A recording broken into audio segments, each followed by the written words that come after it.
Hello there, this is Agency Brady.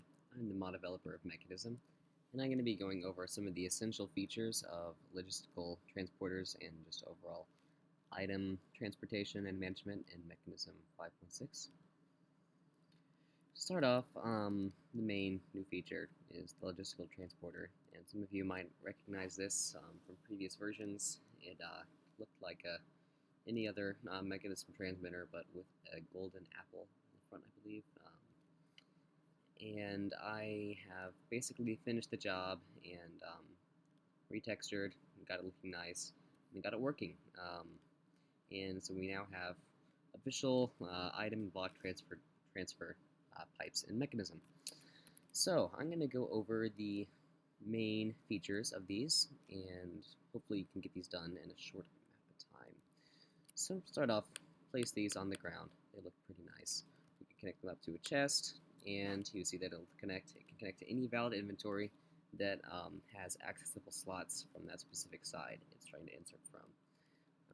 It's respectable to eye-sided inventory for coders out there. This is the Elliptical Sorter. This is basically it connects to an inventory, and it then ejects out into a network of these transporters, and we can place a chest here. And this will basically suck all items out of here and put them into this chest. If we were to place an item in here or block, it would simply show that quick flash and come into this chest here. So just demonstrate that again. More items. You can see them going through. Very simple. Nothing too fancy here. Now, there's a lot more to this than just this, of course. They work like red power's pneumatic tubes in the way that they find the closest destination. So, in this case, it would choose this chest over this chest because this chest is closer. If I were to place an item in here, just confirm, it's going to go through the network and turn here and go inside of this chest. There we go. Alright, part 2, we have restrictive transporters as well, and this is basically like a restriction tube from a red power. Place this here, it adds 1000 to the distance calculation. So this, upon putting something here, in fact let's test it this way so that it does something different. Upon placing something in here, watching it go through, it will take this way because it is closer than this path. Now, just to go over some of the other logistics, I guess, of these logistical transporters. The items, there are very rare circumstances in which they will actually drop out of the network here. And there are two possible ways that that could happen, and I will go over those now. The first being that you break the transporter that the block or item is going through. So if we were to break this when it goes through, notice that it drops exactly where it was in between those segments here. And that's the first case. The second case is if it gets trapped in a single transport block. And I'll also go over idle paths here. It'll recalculate by the time it reaches the end. So by this point, it notices that this is the only valid inventory, and it will go back inside of here. Okay? Now, the difference between these and pneumatic tubes is that it will not go back into an inventory and jam it or clog up the inventory if it cannot be inserted into any inventory. So, say we stuck an item out here, and as soon as it was about to come into here, we broke this block.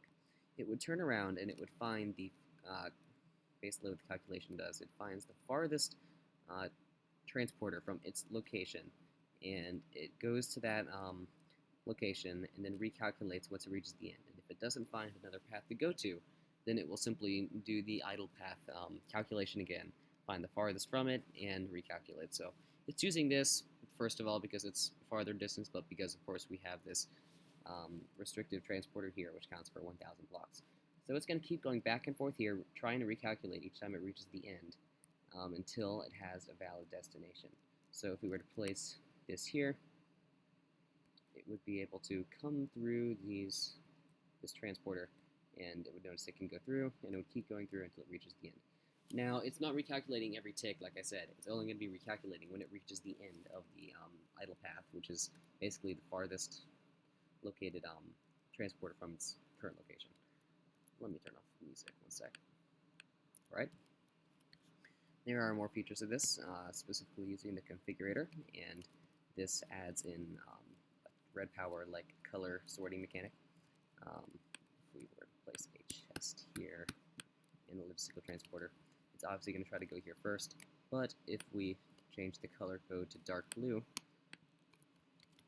notice that it will not choose this path because it's dark blue, and this is a null color, null-colored item stack, basically. So it's going to go back into this chest. Now, considering that we use the Elliptical Sorter here and set this to dark blue, you'll notice that the item will have a dark blue box around it, and it will be inserted into the valid chest that is connected to the blue Logistical Transporter. You'll see in here we now have sand inside the chest, and it's, pretty self-explanatory. Logistical sorters are a bit more complicated than that. This is the default color, as you've probably guessed, and we're going to set this back to none. And we have item stack and or dictionary filters that I will go over now. In the item stack filter, or just item filter, there are two different slots here. The bottom slot is to change the color, so we can change this color to whatever we want. In this case, we're going to set it to indigo. And on the top here, we can put in a piece of sand. And this is a ghost stack, so it'll just stay here. This doesn't actually decrease the stack size. You can replace this with whatever you want. We're going to keep this as sand. Save. Notice we have a new item filter here in our Logistical Sorter. So we are going to click or dictionary now. And actually no, I'll demonstrate this to you first, just to show you that it will go as indigo. Shift right click to change the color to indigo. Add in some sand.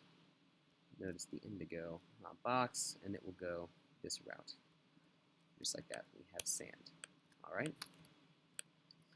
The next part of the Logistical Sorter is the or dictionary based stack system. So if we were to put in, let's make this purple, and we'll do or star. This makes for great organization when you have multiple mods that are installed.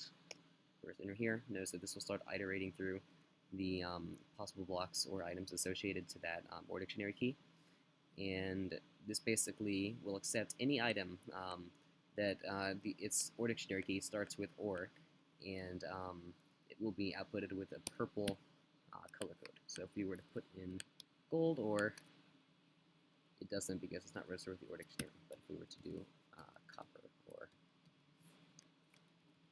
which we apparently don't have. Let's see what we have. Okay, osmium ore would work. Put osmium ore inside of here. What's the issue? Oh, I didn't save it. I'm sorry. We will set this to, I think we said purple, and we'll do or star, and click save. We now have the or dictionary filter showing up here, and we can put in any or. Let's do osmium just to be safe. There we go. We have the purple box around it, and it will be put into this chest because this is blue. Just like that. So like I said, it always chooses the shortest path just for convenience of creating systems. And just to go over some of the logistics of this Logistical Sorter, it goes from top to bottom when searching for possible filters. So you can't reorganize them at the moment. I plan on basically adding that implementation in the future to be able to organize these in different directions. So basically it's going to go through the list. It's going to check to see if the item is equal to a block of sand. If not, it'll go on to the next filter. So you cannot have two filters of identical type. So you cannot have two filters with either the same or dictionary key and color or the same block or item and color. But you can have two filters with the same output. It will simply go down, with the same possible item. So if you had like an item filter for an ingot of copper and then or dictionary filter for ingot star like this, then it would go down to the top one first, and it would use that color instead of the one down below it if you had differing colors for the same item. That is pretty much all the logistics for the Logistical Sorter. I'm going to try to go quickly on to the new inventory mechanics added to Mekanism machines. I will use the energized smelter for this. I'll grab some energy.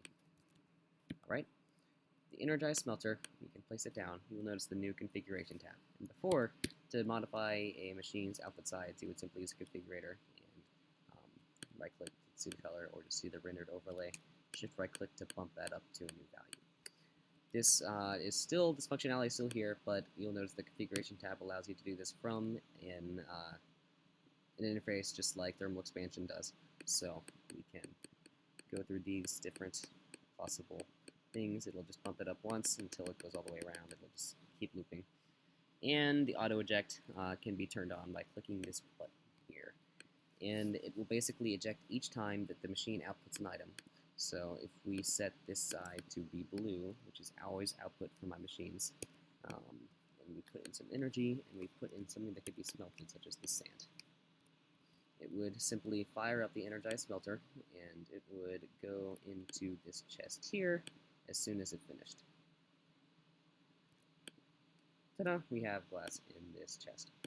And this can also be linked using a logistical transporter directly. So if we were to use this, and we got another piece of sand and put it in here, this would be pushed into the logistical transporter and then put into this chest via this transporter network here. You can see the glass going through. And now this will probably be outputted in the next few, not outputted, it's probably be outdated in the next few days or even hours, because I plan on adding in